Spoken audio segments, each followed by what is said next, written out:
We got the Cadet Time Saver i1050, which I just changed the drive belt on this system, which you have to remove the PTO. You don't have to disconnect the wires, just make sure you got it secured where it's not hanging on the wires. There's lots of places to just wire it up. You got the 3 pins that you have to remove for the belt guides. You have to disconnect the 2 steering levers, which is just 2 or 4 bolts. And what I did was, because I couldn't get in here with the a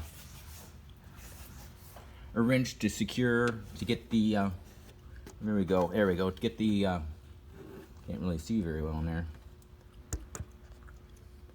Well, there's 2 pulleys in there and they got fans, plastic fans on them, and you can't grab a hold of them to get the nuts off. So I drilled 2 holes, which was 2.5 this way,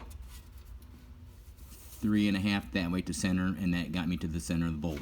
This one's a little bit off, but I did this one first, and I could see better with a ruler and got things more centered. But with an impact gun, you can reach through the hole, put your socket on there, zap the bolt off, lift the pulley up, they just slide up, remove the belt.